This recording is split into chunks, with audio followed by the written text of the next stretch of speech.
And we're going to be discussing two works of Rav Yosef Karo. Rav Yosef Karo, and the two books we're going to be discussing are the BAYT Yosef and the Shulchan Aruch. And we'll discuss what these works are, and obviously we're going to be learning the introductions to these two works, and then how it plays out in the works itself. So just to give some biography of Rav Yosef Karo, he was born in Toledo, Spain in 1488, and he died in Tzfat in 1575. So actually had blessed with a long life. He lived 87 years. His family was actually expelled from Spain in 1492 during the Spanish Inquisition. It's unclear. He might have went to Portugal, might have not. If he went to Portugal, the Jews kicked out of Portugal in 1497, so his family might have been kicked out again. He ended up moving to the Ottoman Empire in Turkey. And in 1536, in the last 40 years of his life, he went to Israel and lived in the north with the Kabbalists in Tzfat. When he got to Tzfat, he headed the courts, he headed the Beis Din in Tzfat, and really he was, not only did he answer many of the problems that arose in Israel, but also many of the problems that came up in the diaspora as well. They sent questions to Rabbi Yosef Karo for him to answer. I mentioned before he lived so interestingly enough, today I think we often view, if somebody's a halachist, he can't be a Kabbalist, they're a bit of a contradiction. I think back in those times it wasn't necessarily true. So Rabbi Yosef Karo was definitely one of the greatest, halachists ever to live, and obviously one of the maybe greatest Kabbalists ever to live. He wrote a book called the Magid Mesharim. The Magid Mesharim is a book detailing conversations he had while learning with a malach, whatever that means. So he obviously was on a very high level in terms of Kabbalah. But we're not going to focus on his Kabbalistic work, we're going to focus on his halachic works. And he wrote three main halachic works in his life. The first one that he wrote was called the Kesef Mishnah. Kesef Mishnah is his commentary on the Rambam, on the Mishnah Torah that we discussed last week. Then he wrote the BAYT Yosef, which we will discuss in a minute, and the Shulchan Aruch, which many of us are probably familiar with, which is still viewed as the main code of Jewish law. Again, it was written over 500 years ago, but really that's what we often look to as the source for Jewish law. So what is the BAYT Yosef? What is this book? So the BAYT Yosef was a commentary written by again, Rav Yosef Karo that was attached to the Tur. So who was the Tur and what is the Tur? So the Tur was written by Rabbi Yaakov Turim, Jacob ben Asher. His father, Asher, was the Rosh. We'll discuss also, he comes up prominently in the BAYT Yosef. The Rosh is Rabbeinu Asher. He wrote a commentary on the Gemara. So obviously he came from a rabbinic family. And the Tur wrote a systematic work of halacha. What's the issue about the Tur, and again, if we just go and compare last week, we discussed the Rambam we said when the Rambam wrote his work, he wrote one opinion, and that was it. He wrote what he thought, and that was it for the halacha. The Tur was not like that. The Tur would bring in multiple opinions, and then decide, between the opinions would decide like one of them. Often he held like his father, the Rosh, who has many of his own halachic opinions. But as opposed to the Rambam, who was very much in the Spanish tradition, the Tur combines both the Spanish tradition and, I'd say, the Franco-German tradition. So the Spanish tradition is the Rambam and the Rif, and the Franco-German traditions are the BAYT, Tosfos, and the Rosh, for example. And just the way the Tur, again, is split up into four books. It's called the Arba Turim. The first one one book is Orach Chaim, dealing with the laws of everyday life, prayer, laws of Shabbos, the holidays. Yoredeya is the second one, which deals with the laws of kashrut, conversion, laws of nida, and many other. Eben Ha'ezer is the third one, discusses many laws of divorce, the laws of marriage, divorce, ksuba, many of the issues dealing with man and woman. And Choshen Mishpat, the fourth one, deals with damages, loans, business dealings, and the like. So those are the four books. That's the Tur. So the BAYT Yosef, his book is put next to the Tur, and we'll let him describe his own sefer.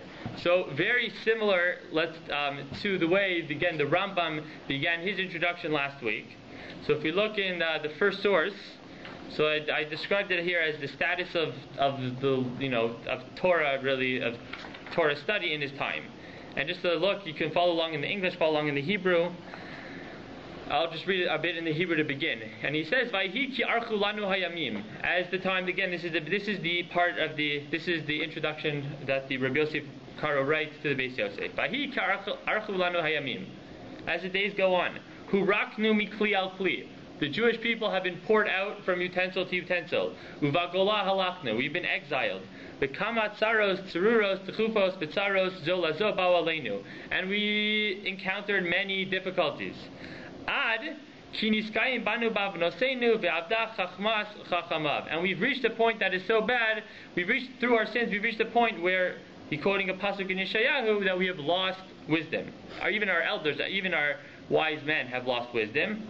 The azlas yad haTorah belomdeha, and the amount of Torah study and the quantity of people learning Torah has diminished. Ki lo nases haTorah, and then he gets like this: Kibeis Toros. It isn't even as if our Torah is like two Torahs. Ela ketoros ein mispar. It's as if there are many Torahs. What's he referring to? So he's referring to a Gemara. There's a Gemara which explains that when the students of Hillel and Shammai stopped serving their Hillel and Shammai closely, as in when they probably distanced themselves a bit and weren't following them the way they should have, it was as if there were two Torahs, because they kept on arguing about everything. It was if you would look at Jewish law, you would think there are two Torahs. So what the Rav Yosef Karo is saying here is that the status at his time, it wasn't even as if there were two Torahs. He's saying it's as if there are infinite amount of Torahs. There's so many opinions out there that are written because of people are all over the place and so many circumstances, that it's as if there are an infinite amount of Torahs. And he explains the reason for this is l'sibas rov hasfarim hanimtsaim b've'er mishpatei v'dineha. Because there's so many books written. If the Jews are exiled and they're here and they're there, everybody's writing their own book, and you don't know what to follow because every book is saying something different. Is it any different than now? Is it different than now? Maybe not. What comes up in these introductions, you see, is that these themes repeat themselves over and over in history. And there are going to be similarities between this and what we saw last week in the Rambam, and there'll be similarities in the works we'll study in the future as well.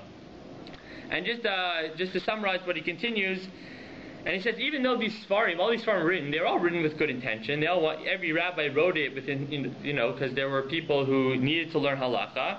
It ends up confusing everybody, because sometimes these Sfarim repeat each other, and if they don't repeat each other, they're contradicting each other.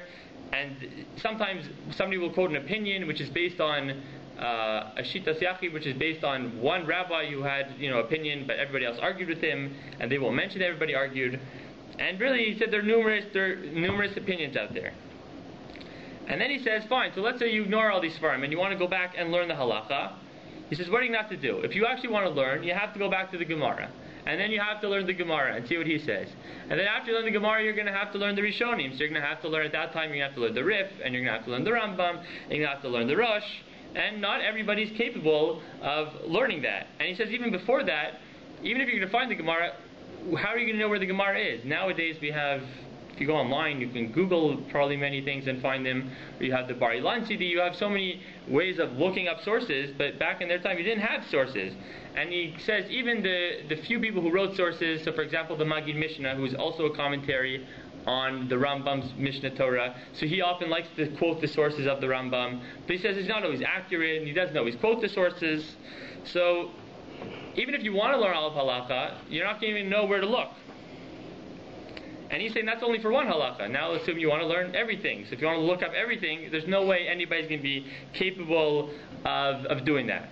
And then he goes on and says, okay, so maybe you'll think you should read one of these, as they say, Kitzer Sfarim, one of these books that summarize all of halacha very succinctly. They don't quote anything else. And then for some reason, and I looked at a bunch of people who spoke about this, and nobody knew why, but he picks on the Agur. The Agur was one of these Kitzer Sfarim, who obviously takes halacha and condenses it to write it as, I'd say, as concisely as possible.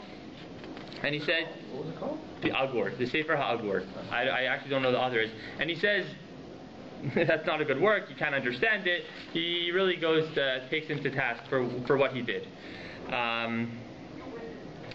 So that's what he's saying it is. That it's very difficult, that people don't know where to learn, people don't know how to look things up, and even if they want to look things up, it's going to take them forever. And that's how he's describing the status of Torah learning in his time. It's ironic, as we'll see, that he takes the Agor to task for being one of these Kitzer Sfarim, for condensing everything, because the Shulchan Aruch, which he writes after he writes the BAYT Yosef, does just that. He actually condenses all of halacha. So we can discuss that a bit after. It's a bit ironic that he's taken everyone to task for these Sfarim, and then later on he's going to write one of his own.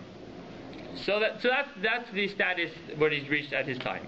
So then, if you look at the second source BAYT that I wrote, now he talks about writing the BAYT Yosef, and he says, if you look in the Hebrew, and you can follow along in the English, Al Kain, Ani Hadal Be'alfi, I, the poorest one in my family, Yosef, Ben Moreno Rav Ephraim, Ben Rav Yosef Karo, Kineti Lashem Tzvakos, so I'm very zealous towards God, V'na'arti Chotzni, and he stood up and shook his fat. If you remember, this is the same phrase the Rambam used when he wrote that he had to come write the Mishnah Torah, and the Sakel HaMesila, and he had to clear the highway. The Skamti Lechaber Sefer. So he decided to write the Sefer. This is going to explain what his point is with the BAYT Yosef. Kolel Kol Hadinim Hanoagim. He wants to include all laws that are practiced nowadays, to exclude the laws that only apply, I think, in the time of the temple. Biveir Sharashehem, to giving the sources, Umotzaehem, Mehakmara, or giving the sources like from the time of the Gemara, Im Kol Chiluke Svaros Aposkim, including all of the arguments the poskim have, Ish Lo Nedar, without not leaving anybody out.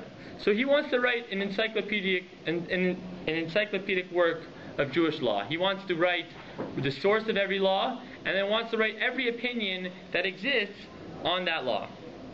And he decides he doesn't want to write it as a standalone sefer. He wants to connect it to a previously written sefer. So what would you guess? At his time, if you had to, we know, I already said what sefer he puts it next to, but if you had to guess, what sefer would he might have put it next to? So he puts it next to the Torah. So he says the other opinion he could have thought is the Rambam. Maybe he would have written, I guess he already wrote a commentary on the Rambam, but he just wanted to attach this work, this encyclopedic work, next to the Rambam. And he's debating between should he attach it to the Torah and the Rambam. And he decides eventually to put it next to the Torah. So what's the advantage of the Torah over the Rambam? Shorter. Right, the Rambam is shorter. If he wants to write an encyclopedia... The Torah is shorter. Oh, the Torah is shorter. The Torah is shorter because it only deals with certain halacha. But within the halachas the Torah writes, it's actually going to end up being longer. So, but I think the reason why he chooses the Torah is because the Rambam, as I mentioned, only mentions one opinion. The Torah, as I said, mentions 4 opinions, let's say, or 3 opinions on every matter. So if he wants to write this encyclopedic work that deals with everything, how's he going to minimize what he has to do? He's going to take an existing work that already discusses a few of the opinions. So that will mean when he has to write his work, he can leave those out. Or he can write much less regarding the opinions the Torah already quotes, because sometimes the Torah will discuss those opinions as well. So that's why, even though the BAYT Yosef is, that's why I'm saying attached to it, it's not really a commentary on the Torah. That expands on, is that right? Yeah, it's expanding, right. So at some points he will write a commentary on the Torah if the Torah is difficult to understand, but it's more taking what the Torah wrote and expanding on it, giving more sources for where they all come from, and sometimes the Torah will quote 2 opinions, and there are really 6 opinions, or there are really 20 more rabbis who write on it, and the BAYT Yosef's goal is to add those all on. And that's what he's going to say in the next paragraph. If you turn the page, so what are his main objectives? So he has 3, they're actually no longer in the English, but he has 3 main objectives that he wants to do. The first one, so if you look in the beginning of the paragraph, is Zeh Mishpat HaSefer U'Masehu. This is my goal for the book. It's on top of page 2. Liva'er Hadin Shekasa Bal HaTurim. So I want to explain the law that the Torah wrote. Imu Mishnah, O Braisa, O Tosefta, O Memra B'Talmud Babli, O Yerushalmi, O B'Sifra, O B'Zifri, O B'Mechilta. So whatever the Torah wrote, whatever law he wrote, I want to give, the BAYT Yosef, Rav Yosef Karo wants to give a source for that. So is the source of Mishnah, is the source of Gemara, source of Braisa? He's going to tell you. We don't know. You read the Torah, you wouldn't know what the source is. The Rav Yosef Karo wants to give you a source. And then next, V'im hu muskam. And is this agreed upon? Does everybody agree to this halacha? Oh, im hu machlokas tanaim, or amoraim. And even if it comes up in the Gemara, does everybody agree in the Gemara? Or maybe in the time of the Tanaim, this was an argument and we passed on like one, but he's going to tell you the opinion of the other Tana. Or maybe if it was an argument between the rabbis at the time of the Gemara, he'll tell you that as well. And maybe the two are passing like one of them, and he's going to tell you why he passing like him. And then he continues. That's really one idea. One goal he wants to do is he wants to bring a source for everything. He wants to tell you where it comes from. And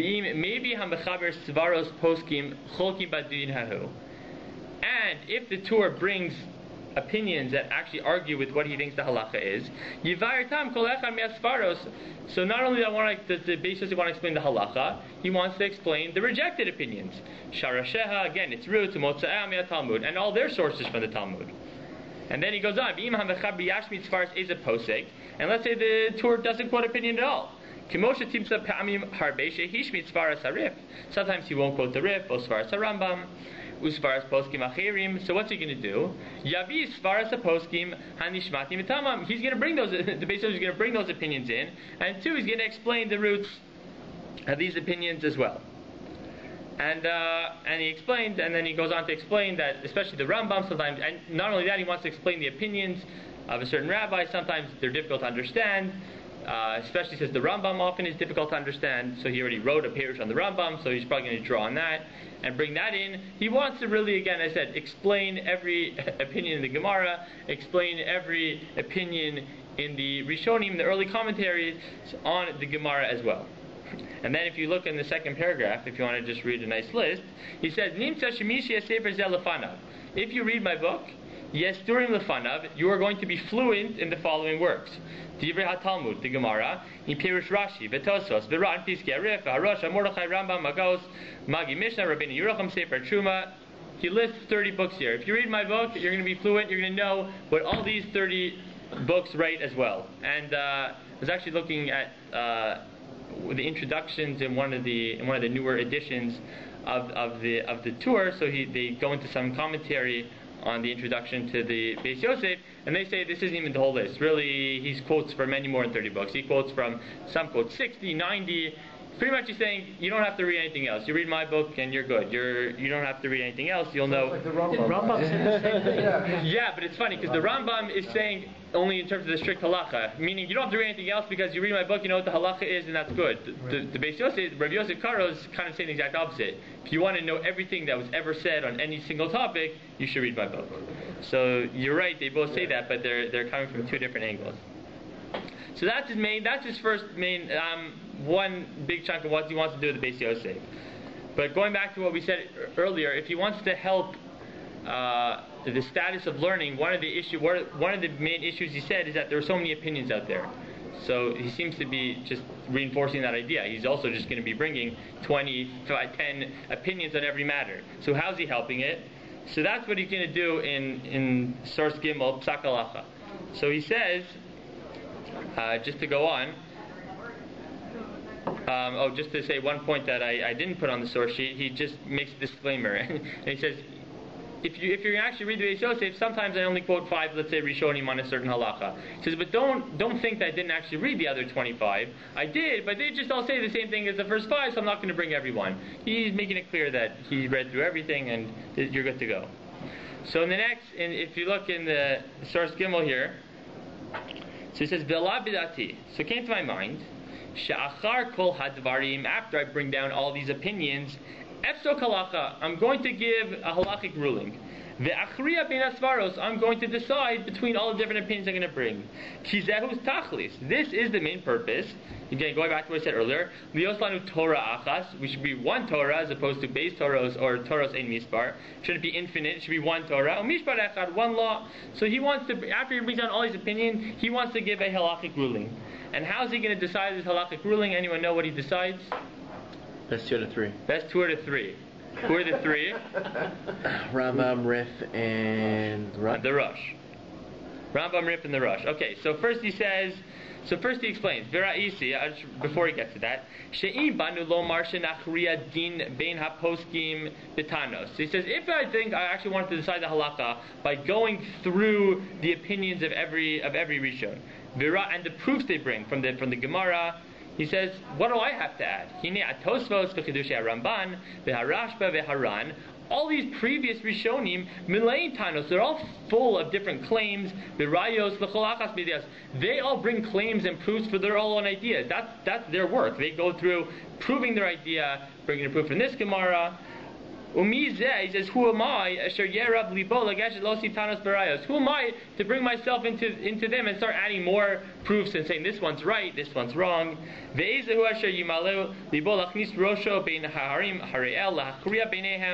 And who am I really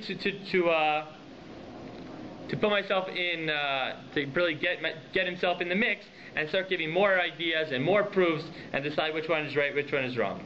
So if you skip to the next paragraph here, so he decides, Vilachein, Piskamti bedati, I decided, Chilios Shaloshes Amude HaHorah, that there are three pillars of Horah, again, of people who decide the law. Asher HaBayis Beis Yisrael Nishan Aleim. There are three pillars that the Jewish people lean on. Behoroseim, lean on in terms of their judicial rulings. Halohema, who are they? Harif.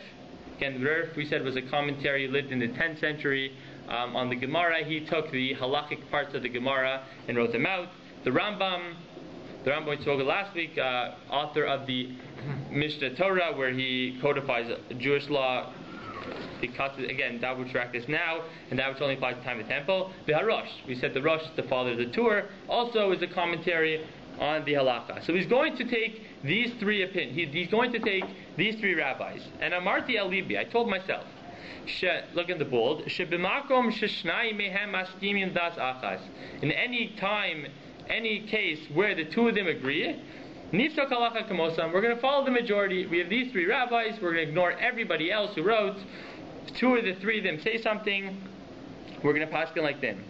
He says, Imlo b'miktas mekomos, he said, except for the few exceptions, shekol chachmei Yisrael, where everybody, or rubam cholkim al dasahu, I mean, if it's a case where everybody else argues, so then we're not going to follow this rule. V'lachein pashad haminag behefeh. And it's also, if the custom is everybody does the opposite, so we're not going to pass in. So he says, he has this rule that will pass in majority 2 out of 3. There will be some exceptions. Okay, now what happens if there's a tie? Let's say one. Okay, how can there be a tie? So one of them does. Not all of them write the halakha on every single matter. So let's say you have one matter where only 2 of them write, and they argue. So I actually didn't put this on the source sheet, but. So what does he do? So he says, okay, so if there's a tie, let's go to the next tier. Meaning that's tier 1. Tier 1 are the Rambam, the Rif, and the Rosh. We'll take majority. Let's say they're tied, so let's go down. So he says, then we're going to look at the Ramban, the Rashba, the Ran, the Mordechai, and the Smug. So again, these are all commentaries ranging, let's say, from the 11th probably to 14th century. All comes from the Gemara, and we'll look at what they have to say. And if there's a majority within that group of 5, we're going to follow that opinion. And then he says, let's say there's a case where none of the 3 talk about them. So it's funny, you would think it would go down to the 2nd tier. But then he says, then we'll just kind of look at what everybody says, and we'll take the majority opinion of everybody. So it's a bit of it's not such an ironclad rule, because I guess it's hard to make it ironclad because they don't write about every single topic. It could be the Rambam discusses almost everything, but the Rif and the Rosh don't, probably. So, again, we'll take the majority 2 out of 3. If there's a tie, we'll go down, we'll go to the next tier of rabbis, kind of see what the consensus is in that next tier. And nobody's talking about it, then we'll look at the greater picture and see what everybody says. And in addition to that, he says, this is kind of what he mentions here, that if the minhag in one place is to be machmir, but the majority, let's say the Rambam and the Rif, say you can be lenient, so the Beis Yosef would follow the majority and would say to be lenient. He says, if you're already stringent, then you should continue to be stringent. You shouldn't rely on what I say.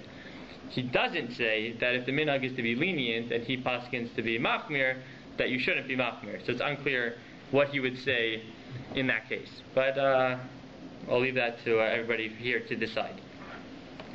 So again, really what he's gone through is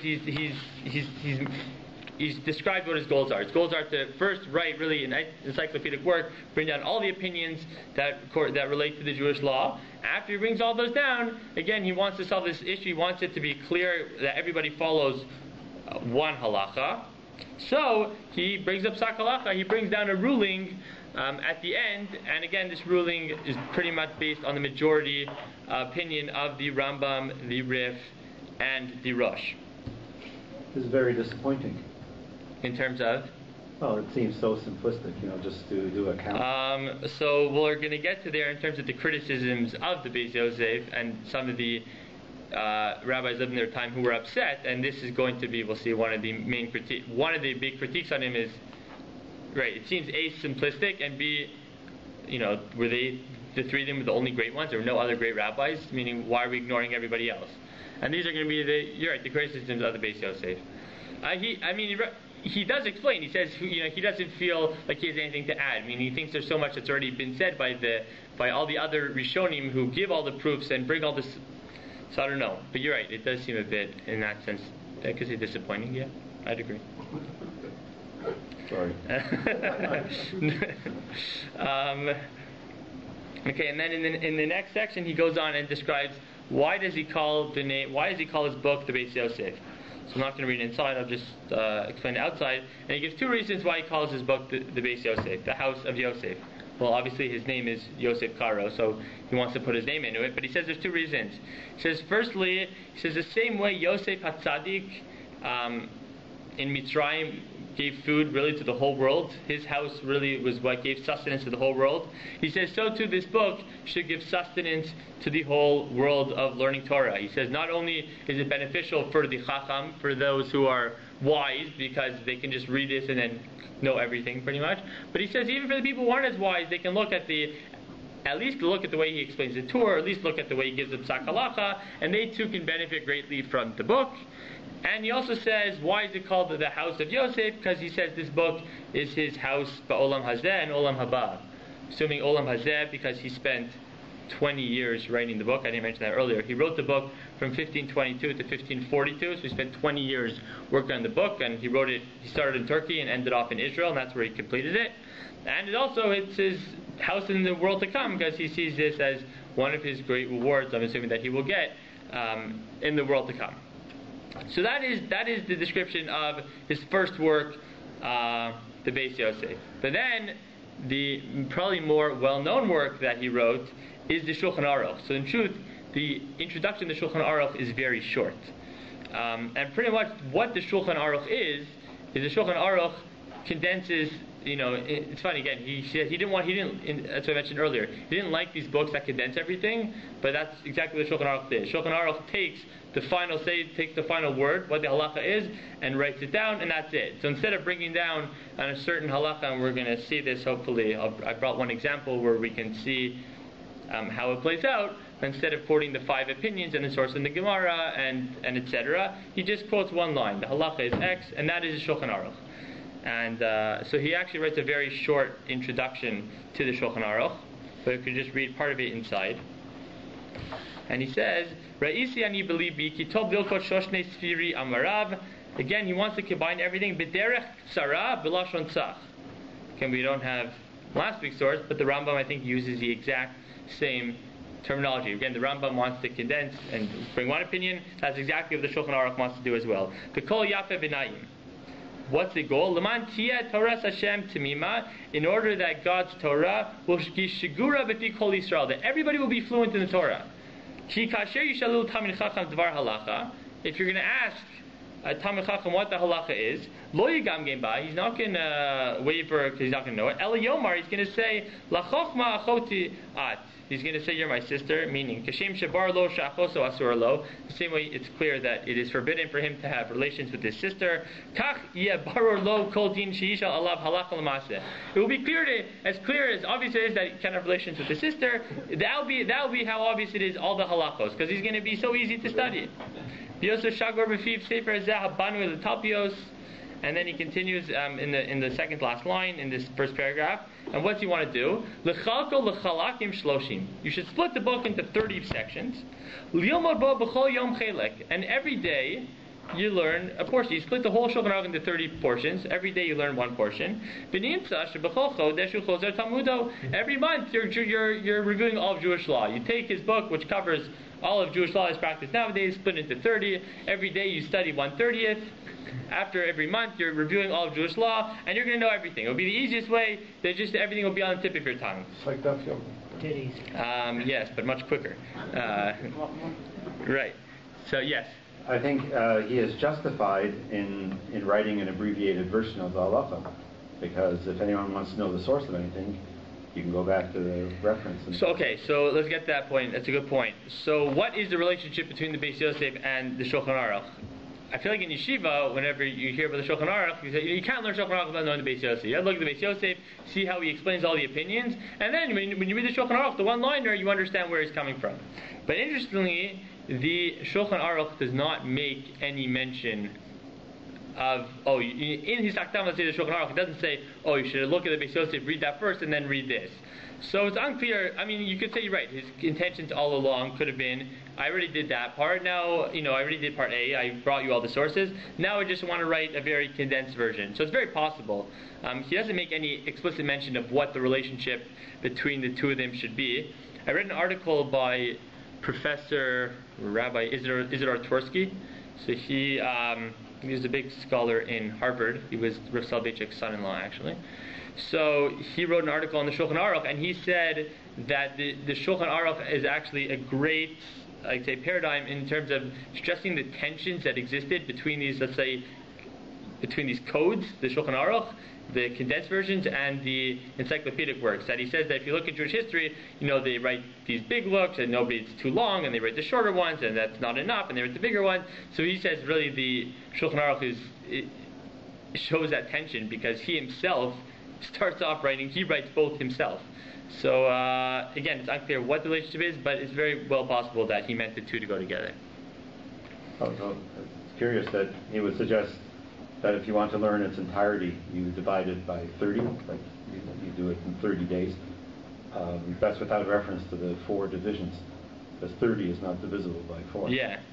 So you would have thought. Well, some are longer than 32. I mean, it's funny because whenever you think of the Shulchan Aruch, you think it's so long because of all the commentaries that are now written and put next to the Shulchan Aruch. If you take all that out and Orach Chaim, for example, has 625 simanim. It's split into 625 sections. That's dealing with the everyday life. I'm trying to think. For example, Yoredeya, which we said deals with the laws of kashrut and avelu and stuff like that, only has 400. So they're not the same size. So it wouldn't make sense to not split them evenly because some are longer than others. Okay, so those are the introductions to the BAYT Yosef and to the Shulchan Aruch as well. So we discussed earlier, there were many criticisms of both these books. If you had to guess some of these criticisms, what would you guess? And some of them we touched on already. One we touched on in terms of his arbitrary method of psak, right? He brings all these opinions and decides that you have these 3 rabbis and we're going to take the majority. So if you actually look in the next section, in the Hakdama to the Yam Shel Shlomo, which is the book of the Maharshal lived in the 16th century, Reb Shlomo Luria, and Yam Shel Shlomo is also, he writes his book, and in his introduction, he attacks the BAYT Yosef, kind of explaining why he felt the need to write his own book and what his own goals are. And if you just want to look into the second line there, this is only a short excerpt, but he says, "Below dai bazel lemahari karo." So it's not, it's enough that Rav Yosef Karo. It's bad enough masha asap shara that he made a compromise. Al elu shloshes hagdolim, right? The Rif, the Rosh, v'Harambam. Heicha shehush v'shtayim mehem dazina basrayu. Wherever you have a majority, you have 2 of them, we're going to follow them. The lo chash l'chol hagdolim achirim. He didn't care. Right? Who gave him the right to decide these 3? And he didn't care about anybody else.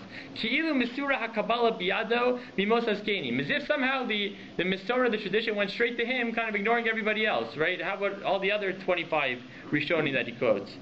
And then he has other critiques, but here it's explicit where one Rishon is very upset, saying, who gave you the right to decide between those 3?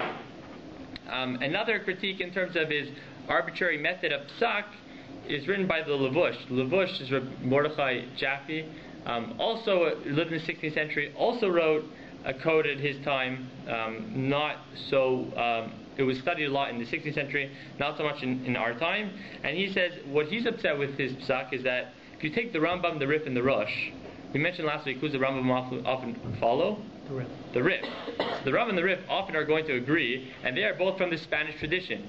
So if you're going to take the majority of those of the Rambam, Rif, the Rosh, you're pretty much following Spanish tradition or Sephardi psak, which all the rabbis living in Poland were not very happy about. You're ignoring all the Polish customs and the Polish traditions. And really, what we'll see next week we're going to study the Darkei Moshe, which is Rav Moshe Isserlis. The Darkei Moshe is a book that's very much related to BAYT Yosef, and he writes the Ramah, which are his glosses on the Shulchan Aruch.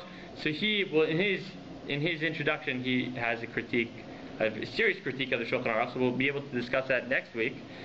Just one other quick source is that the Levush. When I talked about the Levush, so Levush, again, Rav Mordechai Jaffe lived in the 16th century. What's his critique? So this really sums up the contrast in BAYT Yosef and the Shulchan Aruch. He says, he heard Rav Yosef Karo was writing this book to BAYT Yosef, and he was so happy because somebody was coming and writing this great work on all of Jewish law. And then he read it, and it was way too long. So he said, I had to write something myself. But then he heard again that the BAYT Yosef himself is condensing it. So that's great. I don't have to do it. He himself wrote the first book, so he's obviously going to do a better job. And then he reads the Shulchan Aruch and says, it's way too short. He doesn't explain anything. So again he decides, I'm going to write my own book. And then he hears, the Ramah, Rav Moshe Isserlis, is writing some book connected to the Shulchan Aruch. So again he's postponing writing his own book. And then he reads the Ramah and he says, the Ramah is good because he actually brings in some of the, say, Franco-German traditions. But the Ramah is also too short. So third time after all this back and forth, he decides to write his own book. So that kind of sums up the contrast that exists between the BAYT Yosef and the Shulchan Aruch. Okay, just for the last few minutes, just wanted to bring, if we have time, one or two examples of explaining his methodology and how it plays out in the halacha. So the first, this is in the page number 3, in terms of illustrations.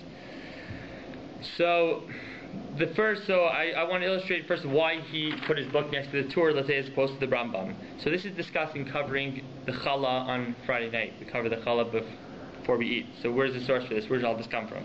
So you have a Gemara and Psachim. The Gemara is very simple. Ein mevin. We talked about this a lot on the Pesach Seder. And back in those times, they used to all have small tables, and they'd all eat on their own individual table, as opposed to us who eat on long tables. So, ein mevines shulchan, you do not bring a table in front of a person Friday night, ella im kein kiddush, unless you made kiddush already. The reason is, seemingly, is because you want to show that the food is for Shabbos. So you want to make kiddush, show that you're bringing in Shabbos, and then you'll bring out the food to show you're eating a meal for that. V'im hevi, let's say you already brought the table by accident, or pores mapa mekadesh. So then you should cover the bread, and then you should make kiddush. That's it. That's all the Gemara says. Don't bring table until you make kiddush. If you brought it, then you should cover the challah. So I want to show you. Okay, what is the Rambam? How does the Rambam then codify this law? So he says, Mi shehaya ochel be'erev Shabbos. So let's say somebody starts a meal on Friday afternoon. You're not allowed to start a meal right before Shabbos, but let's say this comes up often, or maybe only Purim Suda. Let's say Purim falls out on Friday. Somebody starts a Purim Suda, 2 o'clock in the afternoon, and Purim Sudas can go a while. So the Kiddush alav hayom, and it goes all the way until night. V'hu b'soch hasuda, and he's still in the middle of his meal. Hores mapa al hashulchan, again, because the table's in front of him, cover the bread, umekadesh, make kiddush, gomer seudaso, finish your meal, and then you should make birkat hamazon. So fine, again, you have the Gemara very short, the Rambam very short, but then you go to the Tur. So the Tur, again, we said, is going to bring more opinions. So the Torah says as follows: Uchshiyashav lechol, when you sit down to eat, Friday night, yelo mapa prusa al halechem, you should have a challah cover. You should cover the challah. Titania, because we have a brayso according to the Gemara. Ein mevin es hashulchan ela im kein kiddush. You should only bring the table once you make kiddush. V'im hevi poris mapa mekadesh. Okay. And then he goes on and saying that you should have the table set before. So if you want to skip just to the fourth line, the fourth word, Bechasvu Tosfos. So Tosfos writes, the dafka be mayhem. This only applied, this idea of not bringing the table until the meal after Mikiddush, Shahayu lahem shulchanos. In when they used to have shulchanos ketanim, when they each had small individual tables. Kol echad shulchanu lefanav, each one ate on their own. Below haya aleihem torach lahapsik, and it wasn't really a big deal for them to stop the meal. Ulahavi shulchan achar kiddush, each had their own desk, so everyone after kiddush brought their own desk to the room, and it was great. Abaladidan. But in our times, this is already in the, say, 12th century, Sheshulchanos shelanu gedolim, we have big tables, we eat on large tables. V'torach lahaviyam achar kiddush, u'lahafsik ben kiddush, lisod. So, and it's annoying if you're going to have to make kiddush in this one room without a table, and go to the other room, take your table, schlep it in here. That's very annoying. So what's the minhag? So our minhag is to bring the bread already before kiddush, the lipros mapa ulakadish, and we cover the bread and we make kiddush. Okay, so that's this seems to all be in this one opinion. And then the tour goes on. But Yerushalmi Kamar, Yerushalmi says, Shelo yireh hapas boshtos. Why do we cover the challah? So the bread is not embarrassed. Perush, shehu mukdam b'pasuk, because when we list the seven minim, the seven species of fruit that grow in the land of Israel, so wheat comes first. So in terms of making brachas, you're supposed to always make a hamotzi or before you make hagafen. So and you normally make that before you make kiddush. So since in this case we're making the bracha on the wine first, we're going to first we're going to cover the challah, not to embarrass it, or maybe in a more halachic way, pretend it's not there. Make the bracha on the wine, and then afterwards we'll uncover it and make the bracha on the bread. And then he brings another reason. Va'anisha mati, the Torah says, and I heard, tam lasos zecher laman. The reason to do it is to make a remembrance to the man. Shahaya munach kimo bekuvsa, because it was placed when the man fell, zip was in a box. Talamala, talamata, there was dew on top and 2 on the bottom. To remember this, nosnim ma patachas apas, we put one covering under the bread, ve'acheres al gabav, and one on top of the bread. So what you can see with the tour, how much more he writes than the Rambam, and really expanding that the Rambam writes this idea: you should only cover the bread if you haven't been eating a meal, as in if it's already in front of you, then you should cover it, but seemingly there's no other reason to cover it. And then the tour expands. He brings the opinion of Tosfos, says nowadays we have these big tables, and then he brings these other reasons why you should cover it. If it's Zecher Laman, to remember the man, or not to embarrass the bread. So I thought that was a good illustration of the tour against the Rambam, how he brings more opinions. And then disagrees with the Rambam as to whether you can do that with a tefillah or only b'diyah. Right, true, correct.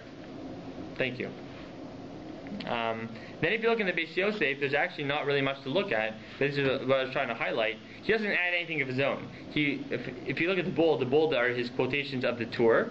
For example, in the first part, he quotes the Gemara, and he says, "V'chasva Tosfos, v'harosh, v'mordechai." He's bringing down all these opinions of the Rishonim, and he quotes, but he's not really adding anything because the Torah already said it. So he's just quoting more sources of who said it. And if you look at the next part, this idea of eating on small tables, and now we eat on big tables. So he says, "Kain kasvu, the Mordechai and the Rosh and the Ran." So really I think this whole idea, this paragraph really sums up well of why he put it next to the Torah and not the Rambam. If he put this next to the Rambam, he would have had to write half of what the Torah wrote, and then added on everything else he's writing. The fact that he's attaching his work to the Torah, it minimizes really what his work has to do.